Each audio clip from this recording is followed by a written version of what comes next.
আমি সর্বশেষ গ্রেপ্তার হয়েছিলাম 2022 সালের 12 ডিসেম্বর রাত্রে 1:15টার সময়। এখানে যারা আমাদের দাওয়াতে এসেছেন তারা বেশিরভাগই ইলমে দ্বীনের খেদমতে আছেন, কেউ উস্তাদ আর কেউ তালাবা। এই দুই শ্রেণী আল্লাহর পক্ষ থেকে সুসংবাদ প্রাপ্ত। তাদেরকে শ্রেষ্ঠ বলা হয়েছে যারা দিন শিক্ষা করে এবং শিক্ষা দেয়, নিজেরা শিখে অন্যকে শিখায়, নিজেরা শিখে আমাদের এই ছাত্র বন্ধুরা, আর শিখান আপনারা যারা উস্তাদ আছেন তারা। আপনাদের এই মর্যাদা আল্লাহ তাআলা দুনিয়া এবং আখিরাত দুই জায়গায় অনেক বাড়ায় দেয়।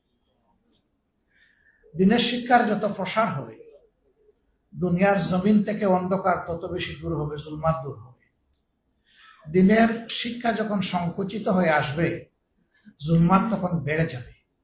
আমরা এমনই একটা জুলমাতের মধ্যে পড়ে গিয়েছিলাম গত 15.5 বছর। এদেশে আলিম উলামা ছিলেন সবচেয়ে বেশি অপদস্থ।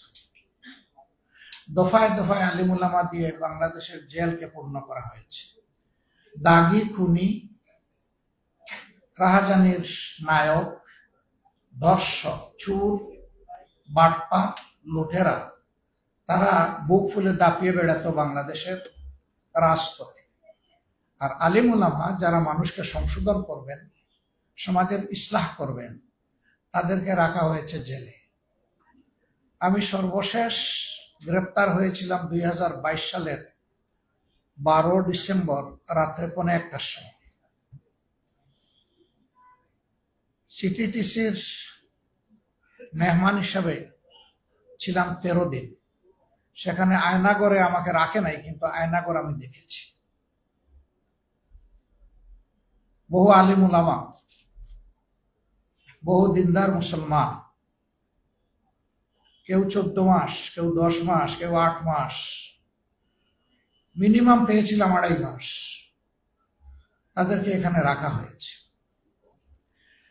তারা জানে না তারা কোথায় আছে, তারা জানে না তাদের আপনজনরা বেঁচে আছে, আর তাদের আপনজন জানে না যে ইনারা বেঁচে আছে। মুখ ফুটে কথা বলার কোনো সুযোগ ছিল না, চোখের ইশারায় কথা বলত, হাত তুলে এরকম একে অন্যের জন্য দোয়া ছিল। এরকম একটা শ্বাসরুদ্ধকর পরিবেশ ছিল, বিশেষ করে উলামায়ে কেরামের জন্য। এখানে আলিয়া আর কওমের কোনো বাস বিচার ছিল। যিনি ইলমে দ্বীনের খেদমতে থাকবেন, যারই পছন্দ হয়নি তারই ঠিকানা এরকম হবে। 13 দিনের পরে কোর্টে আবার নেওয়া হলো, কিন্তু আদালতে তোলা হলো না।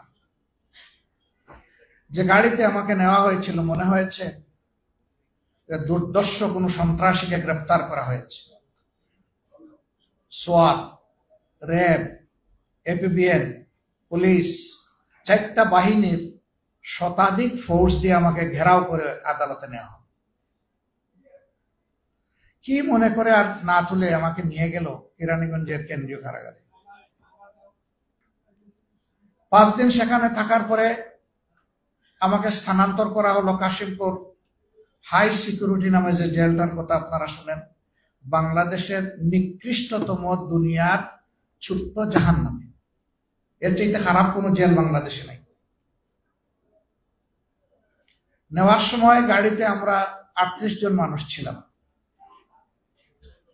আমাকে পছন্দ হয় নাই কি কারণে আমি জানি না, আমি ছাড়া বাকি সকলের হাতে হ্যান্ডকাপ, পায়ে বেড়ি। এর মধ্যে কয়েকজন বিজ্ঞ বয়স্ক আলেমও ছিলেন।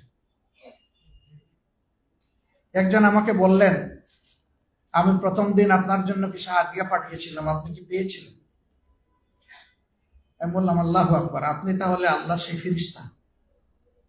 সেই দিন আমি খালি হাতে কেরানীগঞ্জে ঢুকেছিলাম, বৃষ্টি ও জোরদারায়, আর দিনটা ছিল 25শে ডিসেম্বর, কনকনে শীত, শীতে জমে যাওয়ার উপক্রম।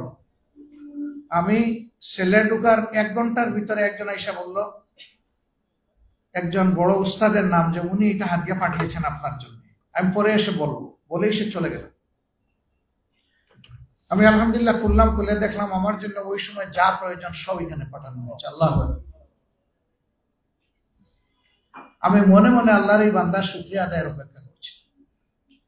গাড়িতে উঠে হাতে হ্যান্ডকাপ আর পায়ে বেড়ি পরা, মাথায় পাগড়ি, এই উস্তাদ যখন আমাকে বললেন যে আপনি কি আমার হাতে একটা প্রথম দিন পেয়েছি, আপনি আল্লাহর সেই ফিরিস্তা কিনা বলেই আমি কাঁদতে শুরু করলাম।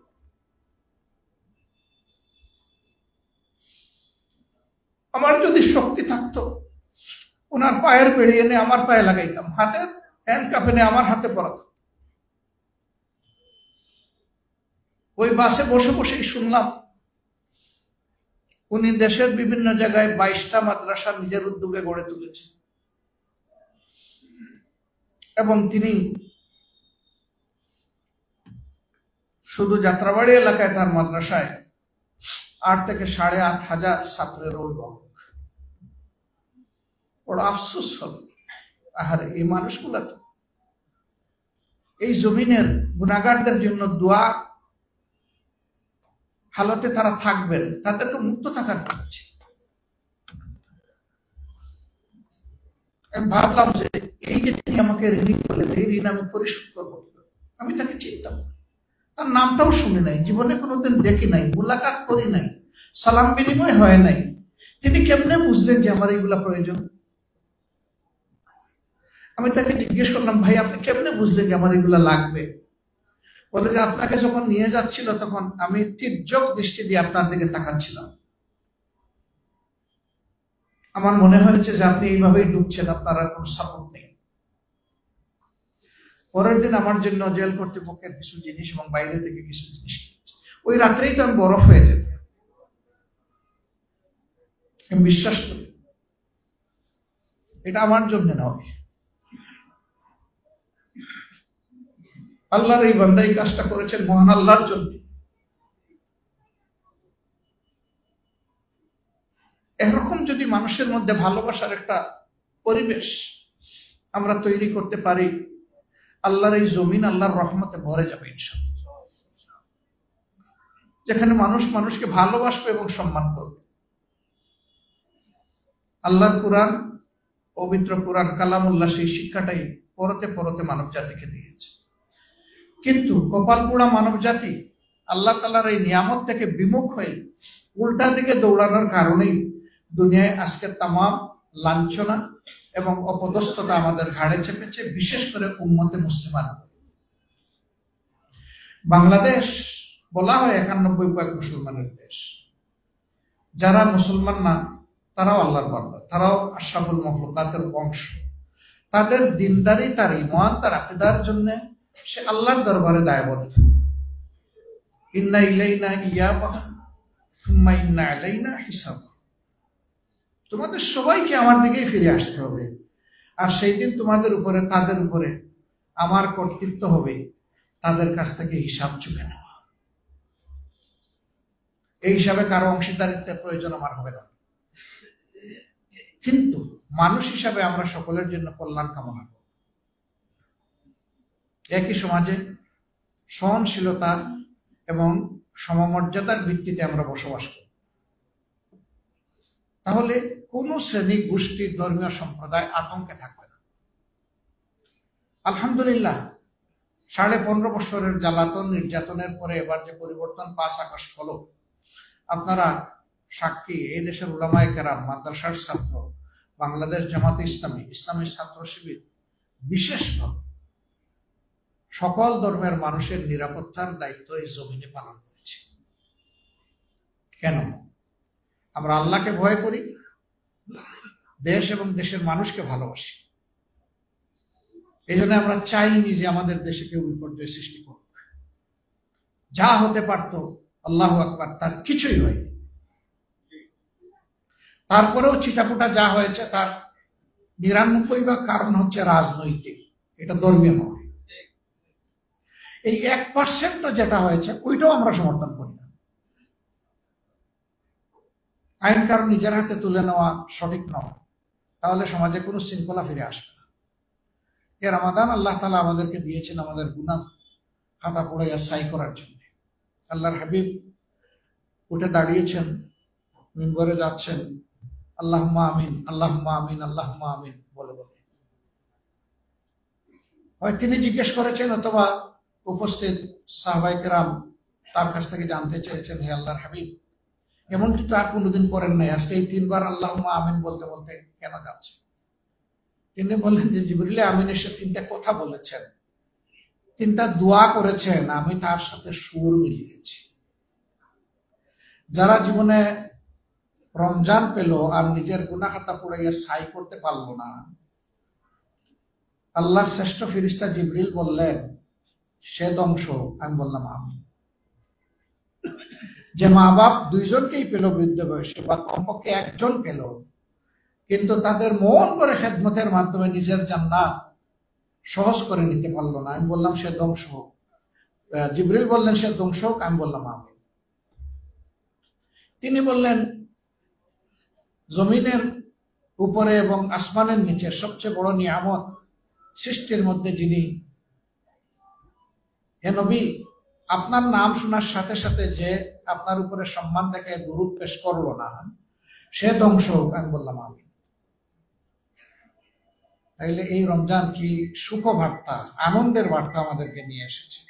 মানুষ নফসের দুকায়, শয়তানের ওয়াসওয়াসায় ভুল করে ফেলি, গুনাহ খাতা নাফরমানি করে ফেলি। ঈমান এবং ইহতিসাবের সাথে এই রোজা যে রাখবে, আল্লাহর হাবিব বলছেন যে তার অতীতের সকল গুনাহ মুছে ফেলা হবে।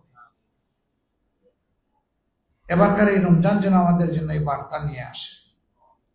এখানে এতিমদেরকে আমরা দাওয়াত দিয়ে তাদেরকে সম্মানিত করি নাই, আল্লাহু আকবার, আমরা সম্মানিত হয়েছি।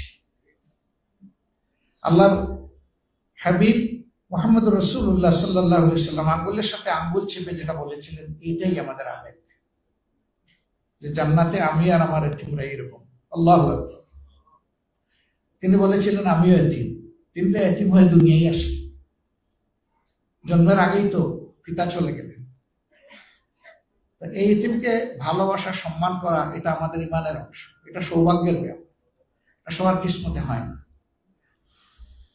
আপনারা যারা আপনাদের সন্তান তুল্য এতিমদেরকে এখানে নিয়ে এসেছেন, আমি মহান আল্লাহর শুকরিয়া আদায় করার পাশাপাশি আপনাদের প্রতি গভীর কৃতজ্ঞতা আদায় করছি।